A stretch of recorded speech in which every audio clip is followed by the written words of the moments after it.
ഞാൻ കരയുന്നത് മരണത്തെ പേടിച്ചുകൊണ്ടോ ഇവിടെ ഒരുപാട് കാലം ജീവിക്കണമെന്ന് കൊതിച്ചുകൊണ്ടോ അല്ല. വലാകിൻ അബ്കി, ഞാൻ കരയുന്നത് അലാ മാ യഫൂതുനി മിൻ ളമഇൽ ഹവാജിർ, ഉച്ചനേരത്തെ ആ ഒരു ദാഹം എനിക്ക് കിട്ടില്ലല്ലോ. ചൂടുകാലത്ത് സുന്നത്ത് നോമ്പ് വെക്കുക, ഇത് മുഅ്മിനീങ്ങളുടെ പതിവായിരുന്നു.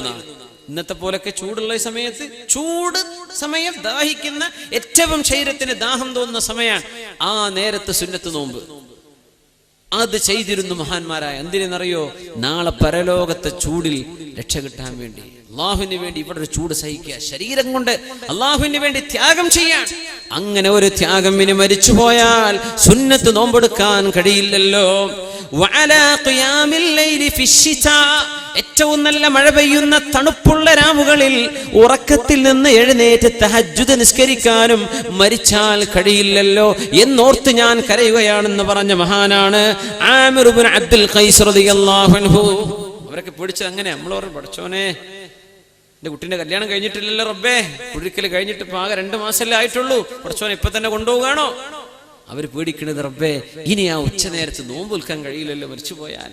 ആ തണുപ്പുള്ള രാത്രിയിൽ എല്ലാവരും കടന്നുറങ്ങുമ്പോ ശരീരം കടന്നുറങ്ങാൻ മൂടി പുതച്ച് കിടക്കാൻ ഒരുപാട് കൊതിക്കുന്ന നേരത്ത് തണുത്ത വെള്ളം കൊണ്ട് ഒതുവെടുത്ത് നിനക്ക് വേണ്ടി ഉറക്കമൊളിച്ച് നിസ്കരിക്കാൻ ഇനി മരിച്ചാൽ സാധ്യമല്ലല്ലോ.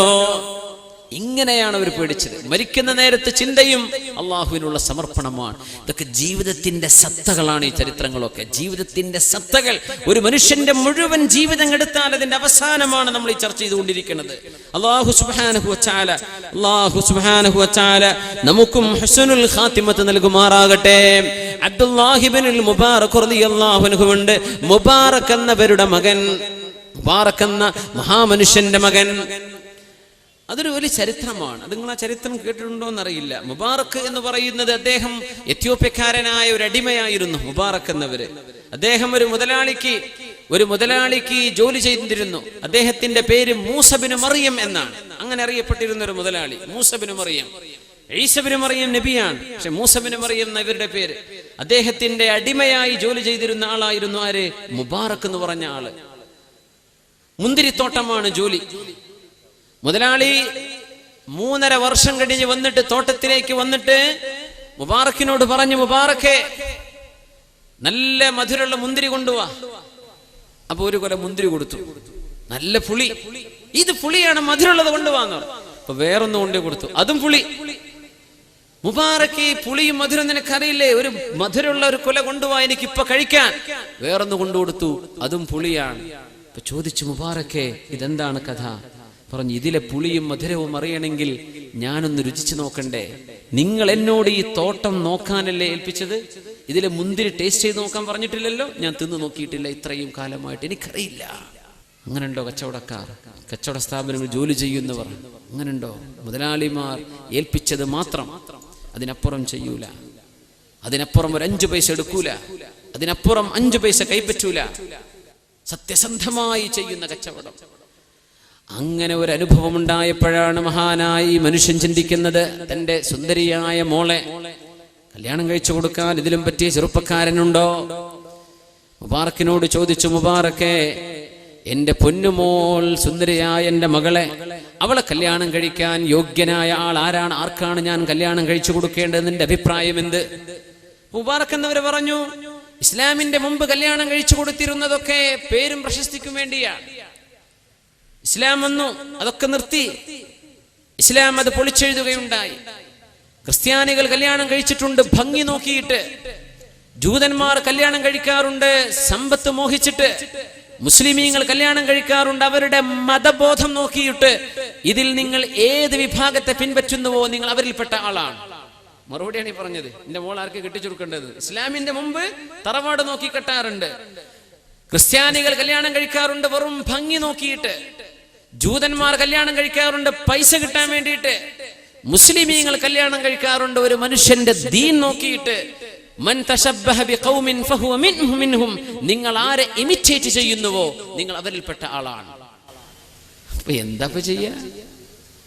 മുബാറക്കെ എന്റെ മോളെ ഞാൻ നിങ്ങൾക്ക് കല്യാണം കഴിച്ചു തരട്ടെ എന്ന് ചോദിച്ചു. നിങ്ങളുടെ മോളോട് ചോദിക്കുന്ന, അവൾക്ക് ഇഷ്ടമാണെങ്കിൽ എനിക്ക് കുഴപ്പമൊന്നുമില്ല എന്ന് പറഞ്ഞു. മോളോട് ചോദിച്ചു, നമ്മൾ ഇന്നത്തെ പെൺകുട്ടികളെ പോലെയല്ല, ആദ്യം ഉറപ്പിച്ച് വെക്കുന്ന കുട്ടികളല്ല. നമ്മളെ പെൺകുട്ടികൾ ആദ്യം ഉറപ്പിച്ച് വെക്കുക. വാപ്പിമ്മയല്ലല്ലോ ഉറപ്പിക്കണത്. ഇപ്പോൾ ഓല ഉറപ്പിച്ച് വെച്ചു, എന്നിട്ട് പിന്നെ തരിക, ഇന്ന സ്ഥലത്ത് ഇന്ന ചെക്കനാണോ, എൻ്റെ പേര് ഇതാണ്, അഡ്രസ്സ് ഇതാണ്, വേണേ വിളിച്ചോളി. ഓളതൊന്നും ചെയ്തിട്ടില്ല, നല്ല മോളാണ്.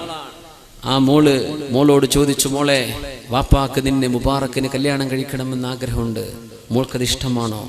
വാപ്പാ ഹൽ റദീതഹു ലി, എനിക്ക് വേണ്ടി പുതിയാപ്പിളയായി മുബാറക്കിനെ അങ്ങ് ഇഷ്ടപ്പെട്ടുപോ? ആ മോളെ, അവൻ സത്യസന്ധനാണ്, സത്യസന്ധതയുള്ള ആളാണ്. ഇന്ന് ആൾക്കാർക്ക് അന്ന് പൈസ വേണ്ടത്, സത്യസന്ധത കൊണ്ടൊന്നും കാര്യമില്ല. ദീനണോ 5 നിസ്കരിക്കണ്ട അല്ലെ, കീശയില് 4 കാശില്ല, സുബ്ഹാൻ, അതൊക്കെയാണ് പരാതി.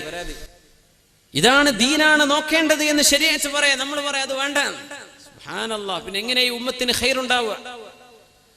അങ്ങനെ ആ മോള് ചോദിച്ചു, ഉപ്പാ മുബാറക്കിനെ എനിക്ക് പുതിയാപ്പിളയെ അങ്ങ് സ്വീകരിക്കാൻ അങ്ങക്ക് തൃപ്തിയാണോ? ഞാൻ മോളെ, ഉപ്പാക്ക് തൃപ്തിയാ.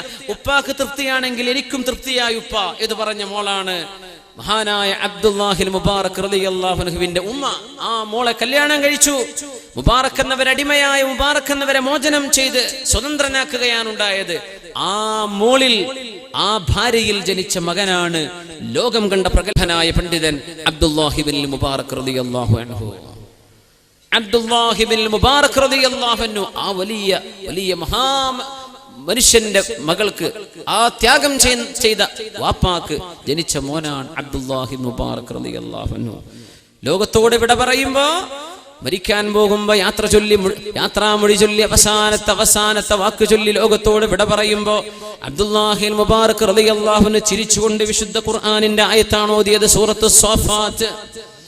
ലിമിസ്ലി ഹാദാ ഫൽയഅമലിൽ ആമിലൂൻ, ലിമിസ്ലി ഹാദാ ഫൽയഅമലിൽ ആമിലൂൻ. ഈ ദിവസത്തിന് വേണ്ടിയാണല്ലോ പ്രവർത്തിക്കേണ്ടവരൊക്കെ പ്രവർത്തിക്കേണ്ടത്. ഈ നാളിന് വേണ്ടിയാണ്, ഈ നേരത്ത് ചിരിക്കാൻ വേണ്ടി. അങ്ങനെ പുഞ്ചിരിച്ചുകൊണ്ട് ഈ നേരത്ത് ഞാൻ പോകുന്ന പോലെ പോകാനാണല്ലോ പരിശ്രമിക്കേണ്ടിയിരുന്നത് എന്ന് പറഞ്ഞ സന്തോഷത്തോടെ ലോകത്തോട് യാത്ര പറഞ്ഞ മഹാനാണ് അബ്ദുല്ലാഹിബിൻ മുബാറക് റളിയല്ലാഹു തആല അൻഹു. മഹാനായ സരിയുസ് സഖ്തി റഹ്മത്തുള്ളാഹി അലൈഹി, ബഹുമാനപ്പെട്ടവർ മരിക്കാൻ കിടക്കുമ്പോ ബഹുമാനപ്പെട്ടവരുടെ അരികത്തേക്ക് ചെന്നു. ലോകം കണ്ട പ്രഗത്ഭനായ ഇമാം ജുനൈദുൽ ബഗ്ദാദി റഹ്മത്തുള്ളാഹി അലൈഹി സരിയുസ് സഖ്തിയോട് ചോദിച്ചു, എങ്ങനെയുണ്ട്? ഫഅൻശഅ യഖൂൽ, ഒരു പാട്ടുപാടി, കൈഫ അഷ്കു ഇലാ തബീബി യമാ ബി വല്ലദീ ബി അസാബനി മിൻ തബീബി. ഞാൻ എങ്ങനെയാണ് എൻ്റെ ഡോക്ടറെ പറ്റി പരാതി പറയാ? എന്റെ ഡോക്ടറാണല്ലോ എനിക്ക് ഈ അസുഖം തന്നത്. എന്റെ ഡോക്ടറെ കുറിച്ച് എനിക്ക് പരാതി പറയാൻ കഴിയില്ലല്ലോ. മരിക്കുമ്പോൾ വിഷമുണ്ടാവില്ലേ? അവിടെ വേദന ഉണ്ട്, ഇവിടെ വേദന ഉണ്ട്, എനിക്കത് എന്റെ കാല്, ഇതൊക്കെ പറയാൻ തോന്നും. ഞാനത് പറയില്ല. എന്റെ ഡോക്ടറാണ് എനിക്ക്